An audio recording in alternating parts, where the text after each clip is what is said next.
been a Toastmaster since 1983 in Manitoba.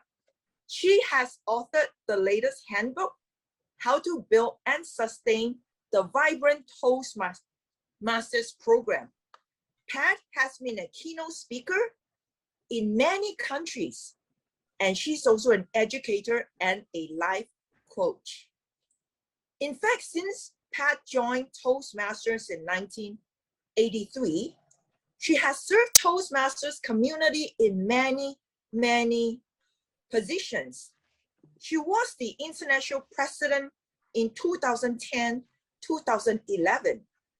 She's currently the region advisor for Region 2, 2020 and 2021.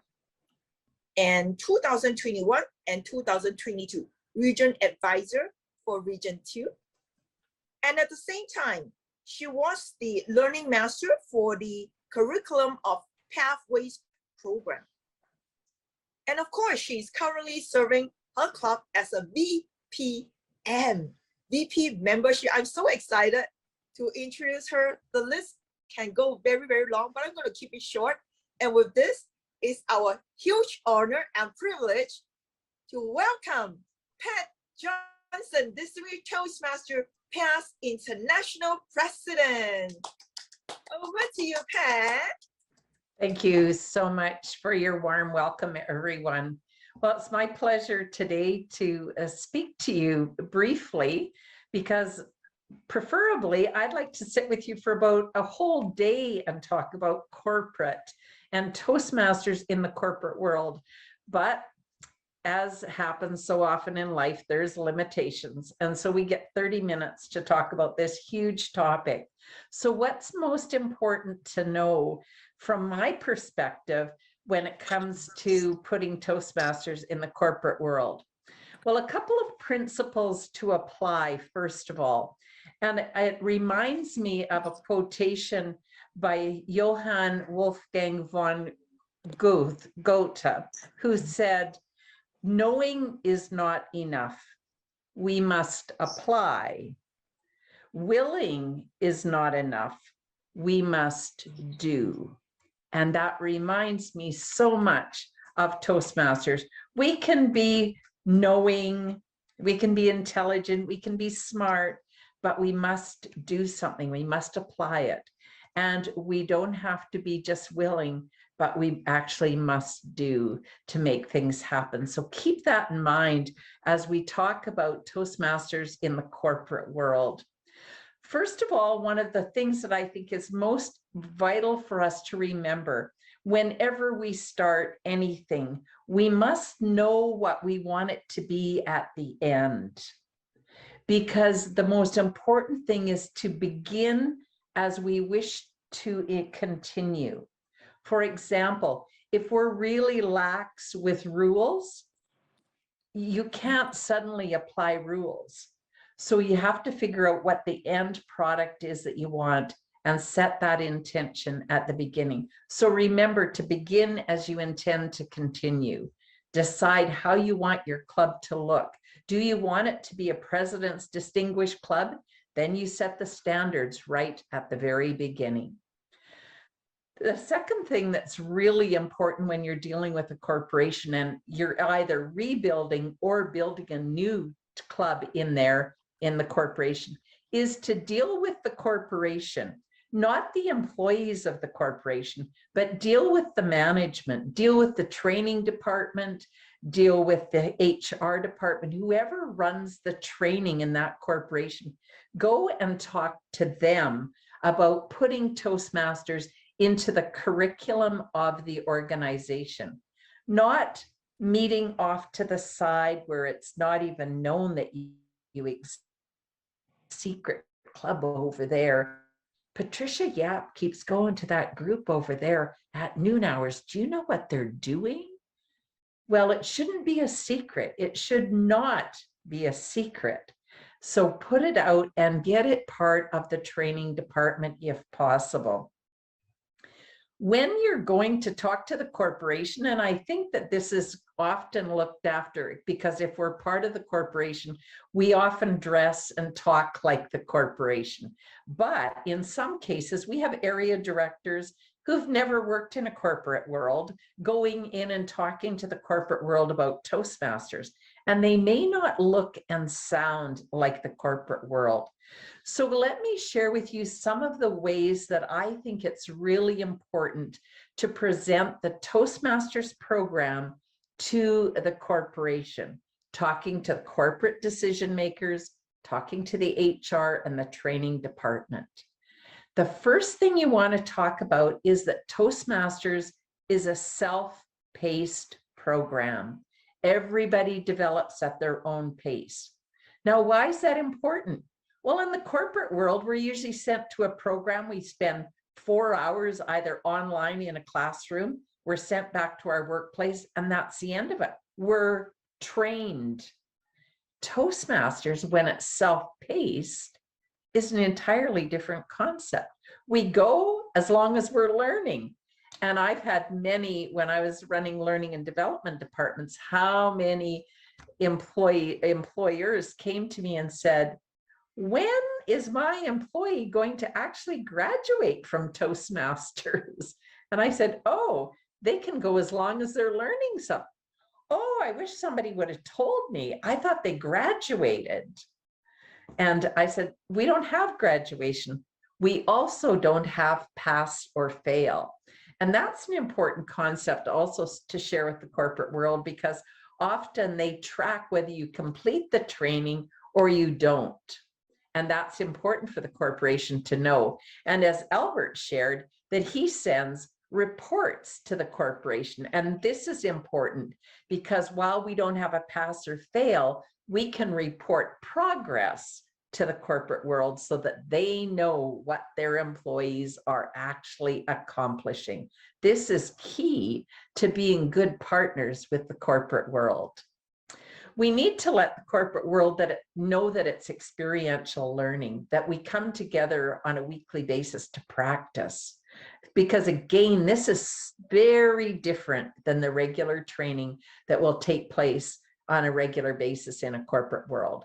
So it's experiential, it's self-paced, and the other shocker for the corporate world is that there are no instructors at the front of the room, that it's peer-based, but we have sponsors and mentors who come in for a long period at the beginning to make sure that we get a good foundation. And we have resources from the district who come in and support us as well. So it's important to let the corporate know how this will be structured so they're not frightened or disconcerted by it. Let them know that the Toastmasters program is built on adult education principles and that we learn in a team environment, that all the curriculum is provided and there's learning objectives in place. There's evaluation criteria that we learn to use, that's already articulated. And if you need to establish credibility about the Toastmasters program, just mention that at any one time, there's over 350,000 students enrolled in this program at any time around the world in 149 countries. And millions of people have gone through this program. If they're looking for more specific results, feel free to share your own advancement through your career. Now, I had the good fortune to be able to share mine because my career actually advanced as my development through Toastmasters advanced. I learned skills in Toastmasters that took me to be a really good team leader. I got promoted to a management level where I was actually running the training and development departments.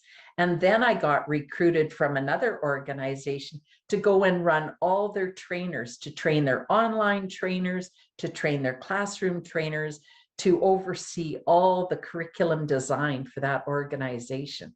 So I was in charge of organizational development, learning and development. And I had a mandate from the CEO.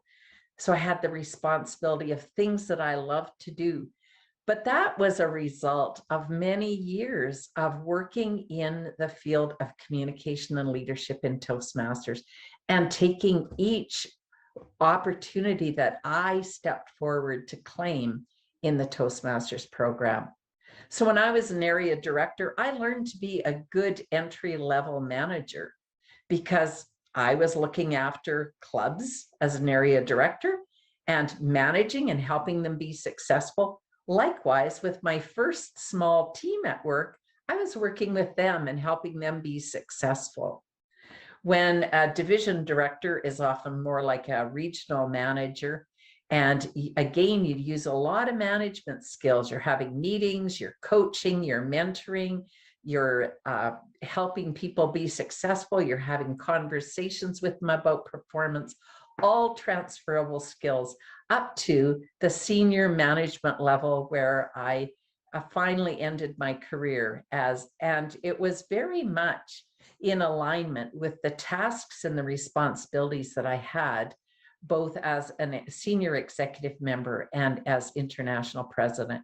So I felt blessed that I had these two parallel worlds that were so amazingly linked. Now, I didn't learn everything in Toastmasters that I needed to be successful, but I brought everything I learned to be successful into my Toastmasters world where I practiced it, and then I took it to my corporate world. For example, I went and took a conflict resolution certificate, which was a 2-year program. But before I really launched that in my workplace, I tried it out at Toastmasters. So use your Toastmasters corporate environment for a place to play before you take it to work to practice. So what are some important things? Let's go back to building that club in the corporate world. What are things that are really important? Well, Albert knows this, is to have that relationship with the corporation, the management team that is in the corporate world, so that you know what is happening, they know what is happening, and you've got a relationship going on. It's critical also to have a good, strong link to your district team so that they know how they can actually support that club. Is your area director actually trained to support that corporate club? Or do they expect it to look and behave like a community club does? Perhaps it doesn't. And that's important for them to know. So I want to take you back to some of the things that I find are really important when talking to the corporate world about either rebuilding that corporate Toastmasters club or building it in the first place. I think it's critical that we talk the language of the corporation. One of the first things that we're taught when we become a speaker in Toastmasters is to what? Know your audience. And why is that? That's because so we can speak to them in the language that they understand. Well, we need to do that when we go and talk to the corporations about having Toastmasters in them. So let's look at some translations for the words that we have, because we have a lot of Toastmaster jargon that we say and we know what we mean, and they haven't got a clue what we're talking about. So the first thing that we start talking about is, well, we need to pay dues. If this is an education program, we need to talk about tuition. When we go to college, when we go to university, when we take programs, we pay tuition to education programs. Now, if there's another phrase or another term that's used in the corporation where you're employed and you're talking about Toastmasters, use that one so that they know what you're talking about. We're talking about paying the money to take a course, whatever that word is. I don't talk about paths. They don't care what it's called.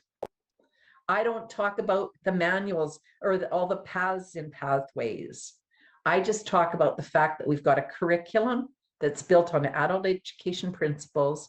It has 11 different paths from which we choose Each participant can take a self-assessment and determine which path best suits their development today. That's a good feature for them to have. I talk about leadership training and communication. I talk about communication being listening, thinking, and then speaking. So those 3 skills in the communication path or the development of communication is listening, thinking, and speaking. Now, when I ran training departments, I found that speaking classes were the easiest ones to find consultants to deliver. But listening and thinking skills were almost impossible to find for training. And in my experience, I found that made Toastmasters very desirable. So think about listening, thinking, speaking skills, and experiential leadership skills, because we learned leadership skills by doing. People need to step up into those leadership roles and able to become a leader, to practice leading and figuring out how to lead. So again, really important to remind them that people need to step into the programs and take those opportunities in order to become a leader. I don't call them Toastmaster meetings in the corporate world, because my experience is that no corporation wants to pay their employees to go to more meetings. Nobody wants more meetings in the corporate world. So I call them learning sessions when I'm talking to the corporation. And if it's classes, if the term classes or sessions is used in your corporation, use the terminology that's used there. Again, know your audience and speak their language. I talk about participants rather than members. And I also talk about the district executive. I don't call, or not the district executive, but the club executive. I actually call them the leadership team. Because if there's an executive in your corporation, you don't want to necessarily have a president and vice presidents in your Toastmasters program if you've got a vice president and a president in your organization. I don't like that parallel confusion. It feels presumptuous to me, so I like to use different words. So some things to keep in mind. The other part of the critical component when we're talking to corporations about Toastmasters is to be able to explain the transferable skills. And Patricia, if you can get my timer to put the timing in the chat box, that would be great. Thank you. So let's talk about the transferable skills, because this is really what sells Toastmasters. When you're talking to the corporation, you're using the language they understand, not the jargon. We want to talk about the communication skills, that critical listening skills, those critical analysis or thinking skills, and those speaking skills. Now, the speaking skills break down into 2 categories. They break down into impromptu or spontaneous or extemporaneous, whatever word might be used in your environment. That more casual, that interpersonal communication, as well as the more formal presentations.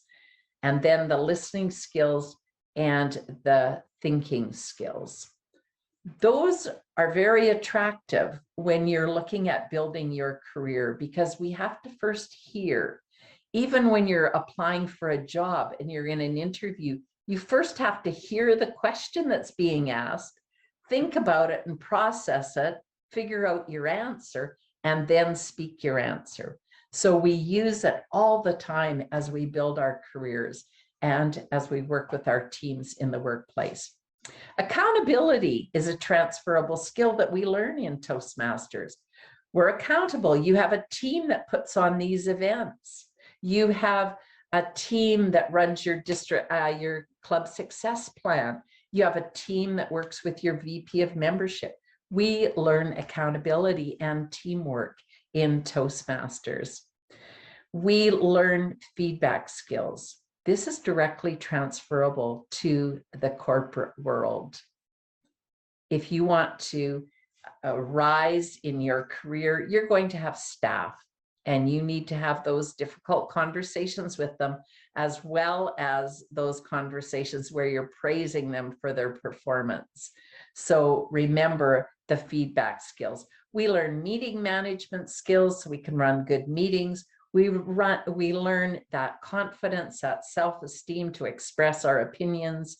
We learn budget. We learn strategic planning. We learn public relations, writing skills, mentoring, and the list goes on.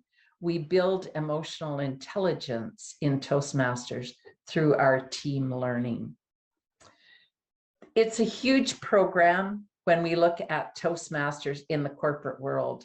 But one of the most important things is to remember that everything we learn in Toastmasters can translate to our development in the corporate world. And so whether you're rebuilding or you're building a corporate Toastmasters program, think of how to start, how to build relationships with them so that the corporation knows what's happening, how to speak language that they understand so that they can see the benefits of the Toastmaster program, and be able to explain to them how what we learn in Toastmasters relates directly to their bottom line. I would look at any questions that people might have right now. The time has flown by. According to my timer, I'm at 30 minutes, I believe. And so I'll turn it over for questions. Pat, as a matter of fact, we have actually 10 more minutes to go. Go ahead, because just now it was timing guide. We apologize for the little hiccup that we're experiencing. This is the beauty of being in Toastmasters. We are all learning together. Thank you so much, Pat. Go ahead. You have 10 more minutes. Thank you. Okay, perfect. That's wonderful. I was thinking, wow, time goes so fast. So I guess some other things that I would talk about is when you first approach the corporation and things that you want to find out if the corporation wants to have a Toastmasters club, if this is a brand new corporation you're approaching. Now you've got the transferable skills figured out. You've got it figured out about the language.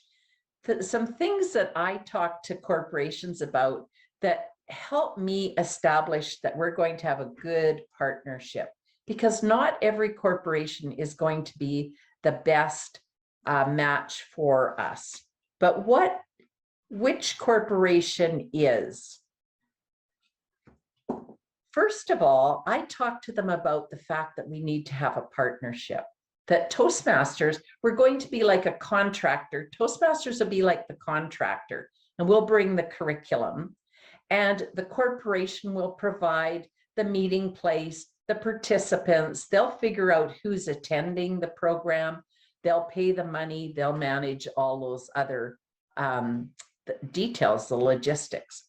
So I talk about the partnership, that we'll give them the information if they would promote it, however they would promote training in their corporation, that they would advertise that in their training calendar or on their intranet, however they do it through their management meetings, and that they would sign up their members for Toastmasters. Ideally, I like the managers and the management team of the corporation to send their people to Toastmasters. And then if they do, that they establish a learning agreement with their employees. So if I am the employer and I'm sending Albert to Toastmasters, I'm going to have some expectations of. So for example, if I'm Albert's supervisor and Albert says, I'd like to go to Toastmasters, I'd say, well, Albert, I will agree. I will pay for you to go to Toastmasters, but there's some things that I would like in return to hold you accountable. So the first thing I would do is have a look at your past performance review as an employee and say, okay, you've been a good employee, Albert. I'll send you to training. And I'd talk about what you want to learn. And I'd say, great, I'll pay. Let's start with 6 months and we'll review it every 6 months. What my expectation is, Albert, is that in 6 months, I would like you to complete at least 3 formal presentations. That's the minimum of formal presentations I'd like you to complete in that 6 months. Now, if Albert's really good and really confident, I might ask him for a minimum of 6 presentations in 6 months. But he might have difficulty scheduling that many depending on how big the club is. So let me set him up for success and ask for 3 or 4. I'm going to also ask Albert that he's required to do at least 6 other roles in the meeting during that 6 months. In other words, I want Albert showing up and I want him participating in the program, or I'm not paying and I'm not going to support him. I also, now this is the kicker, because this binds both the employer and the participant to accountability. Albert, I want you to attend a minimum of 80% of those meetings or those learning sessions. So now I've got an agreement with Albert that holds me accountable to let him go also.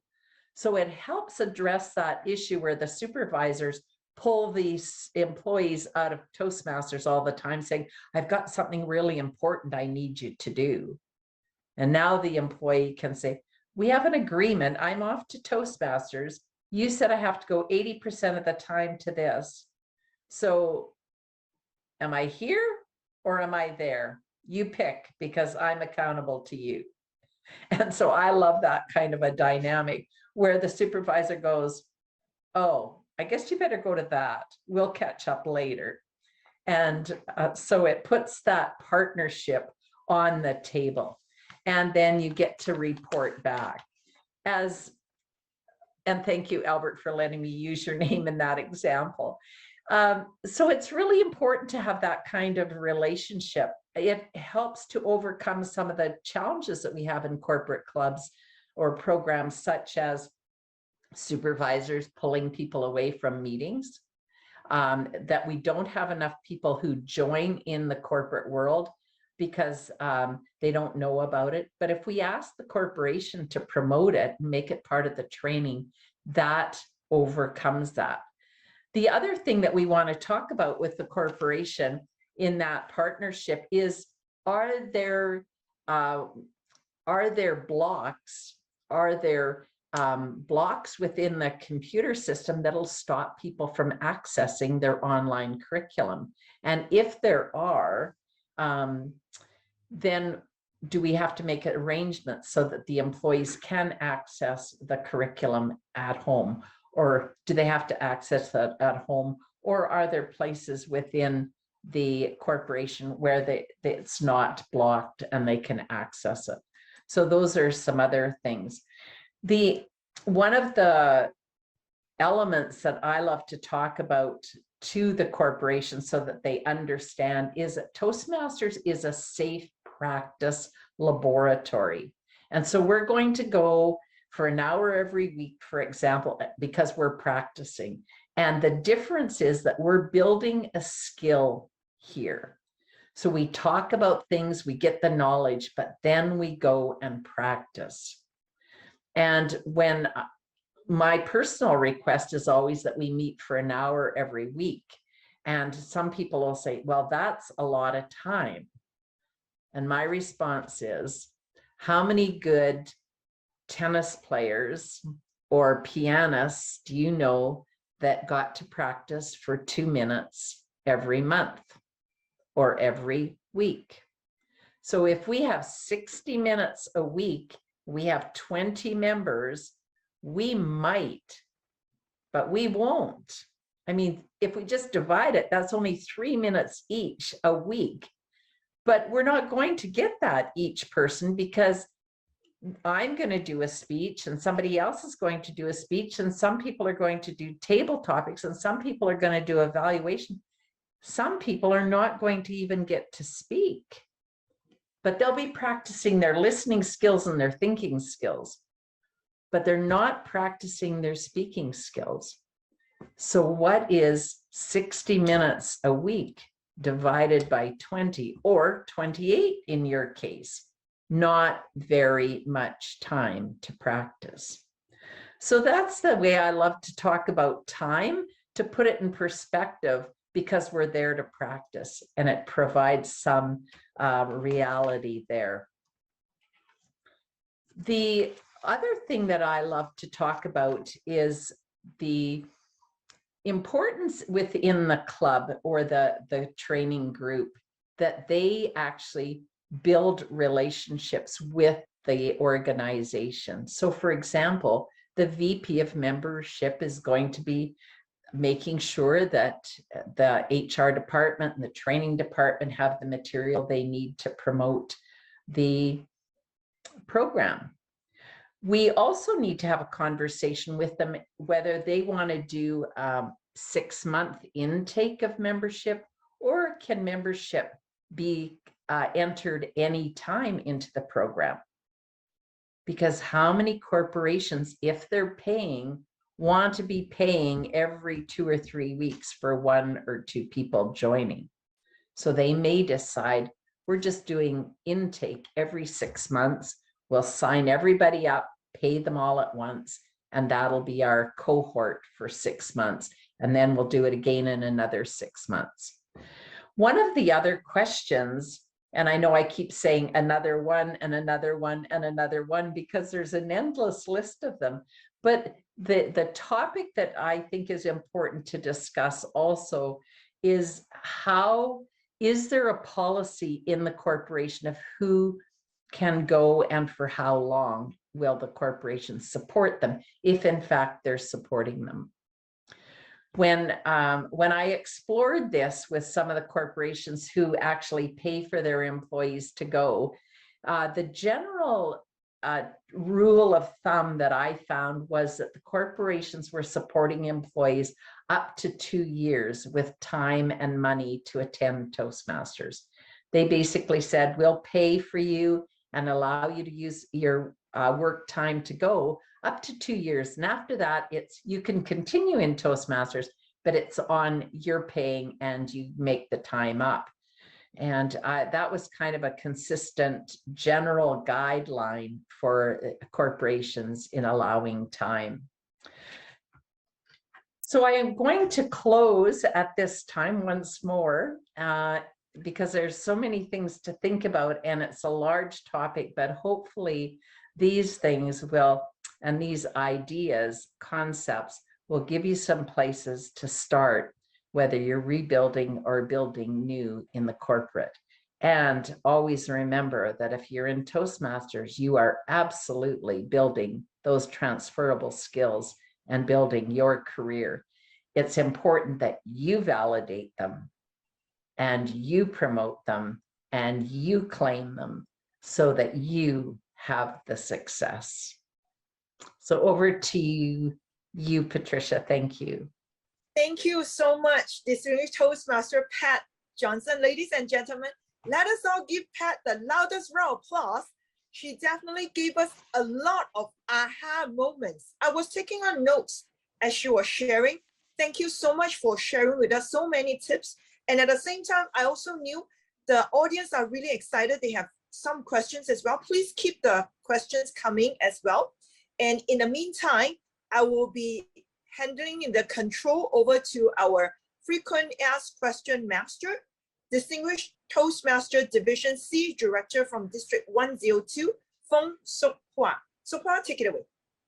Thank you very much, Patricia, and also to Pat Johnson about your sharing on this corporate intelligence, where we learn a lot how we can build a Toastmasters club in the corporate. So first, we have a question from Aurora. Her question is, when is the appropriate or the best timing for us to do an elevator pitch about Toastmasters to a corporate? So when is the best timing that we can do this selling or pitching of Toastmasters to a corporate? Thank you so much for that question.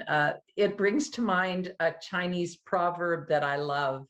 And the proverb says, the best time to have planted a tree was 10 years ago. The next best time is today.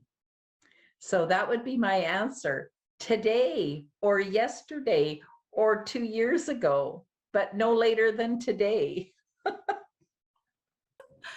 All right, thank you. Best time to start is now. So never try, never know. We may not know what is the response from the corporate. Thank you for that. And next up, we have a question from District 51 Director Grace. She mentioned that we have a lot of challenges to sustain corporate clubs, especially employees may not want to renew, even though the company sponsor their membership fully. And because they have many reasons like busy work schedule, have a lot of meetings to attend, and some members even they resign from the company. So what would you advise these club officers to do and to motivate them to move on in the club? Yeah. There's a couple of things that I think are really important. The fundamental, really important one is to talk about the transferable skills and how people actually build their careers using these skills. It is like taking a university course. It's an MBA in leadership, and it's worth the investment. I had a full-time job, a very senior job when I was in Toastmasters, and when I was international president, I did international president, which was a senior responsible role, and I did my senior management role at work together at the same time. But it was important because I was practicing skills that built and were complemented one another at all times. And sometimes we need to pay a price to get that education and move forward. So I think that's really important, to remind one another about the transferable skills, paying the price for the long-term benefit and gain. The other thing is to make sure that those meetings are varied and interesting. Sometimes I've visited some corporate clubs that were pretty dull. They got, they did the same thing all the time. One of the things that I suggest is that you allow creativity to come in, have strange meetings, have a debate, have a backwards meeting, have a meeting where you invite a friend that would never join Toastmasters, and don't try to recruit them, just bring them and have fun as they roll their eyes. And the other thing is so just play with Toastmasters and make sure that it's fun, because Dr. Ralph Smedley said that we learn at times of enjoyment. So that doesn't mean we have to be playing games, but enjoying the fun. The other thing is to insert an education component into every meeting and make it part of the agenda so that it's an assigned role. If that's my role this week, I need to bring a lesson that's either on communication or leadership. And it's not something I took out of Pathways. It's something I researched, and it's a lesson I'm going to teach the group. It can be as simple as how to write an exciting title for your next speech, or how to write a good opening for a presentation, or how to write a good conclusion and call to action. So be creative, and as soon as it starts getting the same old, then shake it up and do something else. And the other last thing that I'll share is, I think as long as you've got a large membership, you're going to have interesting meetings. When the membership starts getting small and you start hearing the same speakers and the same evaluators all the time, for me, that's boring. And I don't like to go then, because I don't find it a rich learning environment. So let people stay who they are and bring their personalities and play with things. When I was doing Toastmasters, like as a beginning speaker, I tried all kinds of different things. I tried my speeches to poetry. I tried them to, I would do them in a really loud voice. I would try to set them to songs. I did a lot of things because I was so challenged with speaking in a monotone voice, and I couldn't get rid of this monotone voice. So I tried all kinds of things, and my club would say, okay, next week, do your speech really slowly. And if you do it really slowly and play with your pacing, maybe you'll free up your voice. So we just had freedom to try anything that would get us unstuck in the way we were. So bottom line, be creative. Nothing's exempt for me.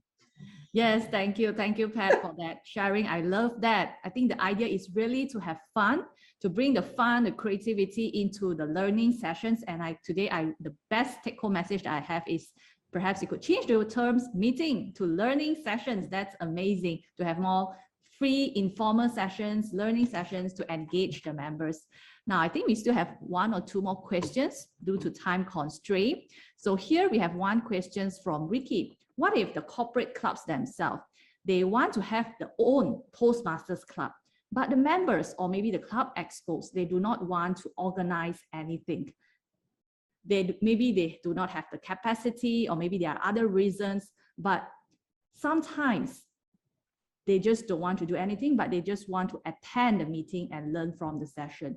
So what can be done to motivate or perhaps to encourage the club officers to elevate the club meeting quality?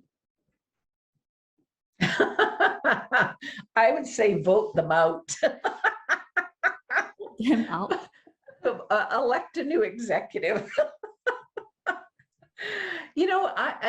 I think that, part of Toastmasters, if we look above my head, it says integrity, respect, service, and excellence.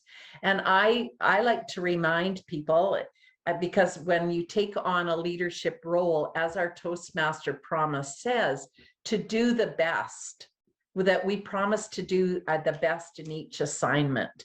And if we've stepped forward to be a leader, that is an assignment. And your promise to your club, to yourself, to your area, your division, your district, and international is to do your best.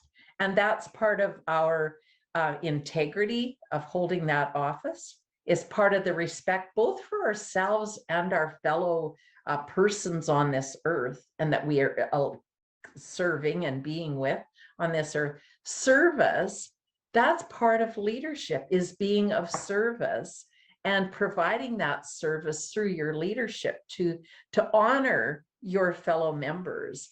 And then excellence, to call people forward to be the best they can all be.